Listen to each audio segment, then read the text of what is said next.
In this few minutes, we briefly discuss the different kind of taxes that a mining agency may need to deal with.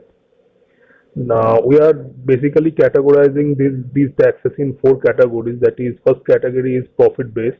That means what net profit the mining agency makes, a tax based on that. Next one is production based. That is dependent on the total amount of sales or total amount of extraction the mining company has made. The taxes based on that amount. And third category are some regulatory taxes or incentive based schemes which are placed by government basically to make sure that mining company is doing the right thing and just to make it just to give it a economic reason to do things. The fourth are the some fixed charges just like stamp duty and all. So we are basically categorizing the four our taxes in these four categories. But there are several kind of taxes you will find that actually that may fall in both the categories or somewhat of overlapping nature. So the first thing is profit based tax. The profit based tax first thing is income tax. It is simply the net income, that is your sales, your the income minus your expenses, that is your net income, and there is a percentage and a percentage of it becomes the income tax or the corporate tax. And there are other concepts like high rate income tax for some, just say in countries like Indonesia and all, for high profit they have categorized some high profit making industries just like oil, and they charge for them the charges are slightly extra uh, than uh, than than most other businesses. And progressive profit tax is just like in case your income is that for a particular year a company is making too much of profit. In those cases the income tax rate shall increase for those companies. This concept is progressive profit tax concept. And there is another concept that is often known as MAT, or the minimum alternative tax, that is to prevent companies to hide its profit. That you may know, if you want to stop paying your profit based tax, you will just show your you will just bubble up your expenditure and show that your net income is low. That way you may try to escape your profit based tax. In that case, there is a minimum tax upon the sale. In some countries it is follows. India too also has this. In case some company is having a very large volume of sale, but or net income is, if it is showing very minimal, in such cases in India too this MAT is applied.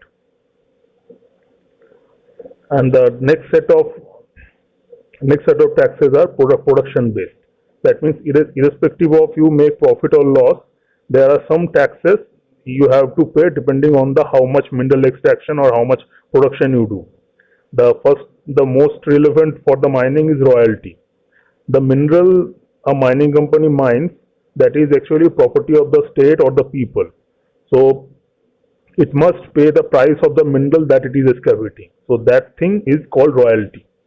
Royalty is basically a tax that is dependent on the market value of the mineral. Just for say, if we visit the IBM site, we will have royalty for every mineral listed in India.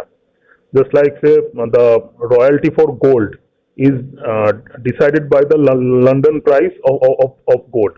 Uh, once we uh, once we are in our meet class, I will show you those tables and all, and there we will discuss that how actually royalty for different minerals in India is decided. And next we have taxes like excise duty.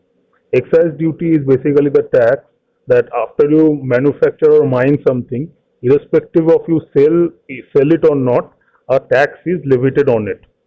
Currently, the excise duty for most of the things come under GST, but for petroleum, that is one of the that thing which doesn't come under GST. For that, there is a separate excise duty also exists. And there is another concept that is product sharing. That means some government may may do use this kind of taxes. Like in Indonesia, the a part of the produced petrol is owned by the government. That means, along with the other royalty and other taxes, part of produce is belongs to government. This is product sharing kind of tax. In the past, India for agriculture, this kind of taxes were being practiced, and there is another that transportation tax and that cess, that your social welfare responsibility, those kind of things also come under this umbrella of production or activity based taxes.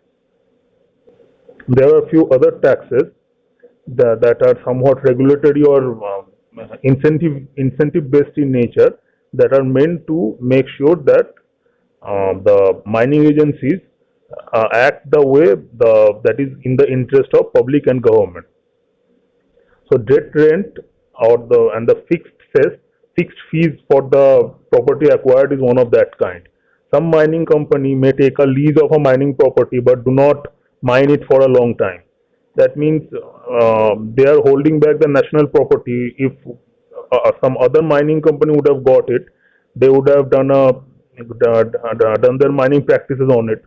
So to discourage mining companies to take and hold back the mining properties, these kind of taxes are placed in.